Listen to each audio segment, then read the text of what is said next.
বান্দৰৰ পৰা পৰিত্ৰাণ পাবলৈ ঘৰত লগাই থৈছিল বিদ্যুৎ পৰিবাহী তাঁৰ। কিন্তু সেই বিদ্যুৎ তাঁৰত লাগি মৃত্যুমুখত পৰে দুজনকৈ ককাই ভাই।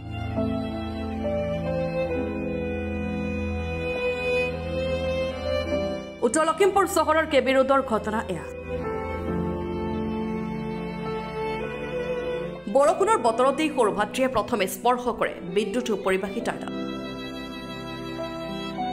লগে লগে মাটিতে বাগৰি পৰে তেওঁ। বানৰ পৰা বাচিবৰ কাৰণে তেওঁলোকে কি কৰিছিলে, কিছুমান তাঁৰ বান্ধি মেলি তাত অকণ বিদ্যুৎ সংযোগ কৰি দিছিলে। আমি সন্দেহ কৰা মতে আজি ৰাতিপুৱা সেই তাঁৰতে এই ৰাতে বোলাজন, যাৰ নাম নুৰ আলম গাজী, তেখেত বিদ্যুৎ স্পষ্ট হৈ তেওঁ মৃত্যুমুখত পৰে।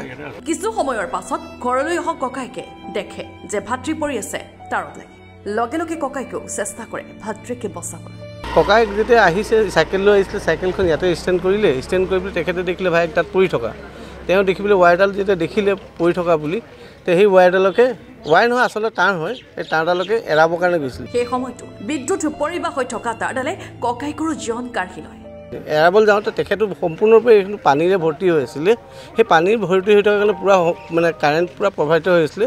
সেই কাৰেণ্টতে তেখেত ধৰি দিলে কাৰণে তেখেতৰ লগতে পৰি পেলাই মৃত্যুত। এনেদৰে উত্তৰ লখিমপুৰৰ সকলোৰে চিনাকি গাজীৰ পৰিয়ালৰ দুই ককাই ভাই আব্দুল কাদিৰ গাজী আৰু নুৰ আলম গাজীৰ কৰুণ মৃত্যু ঘটে। বান্দৰৰ বাবে পতা বিদ্যুৎৰ তাঁৰতে লাগি মৃত্যুক সাৱটি ল'লে দুই ভাতৃয়ে।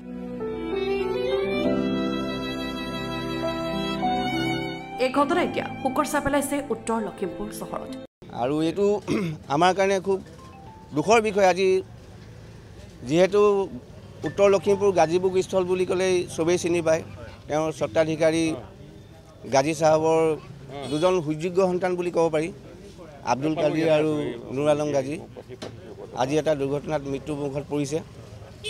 আমি খুব মৰ্মাহত হৈছোঁ। Bureau report, Lakhimpur today.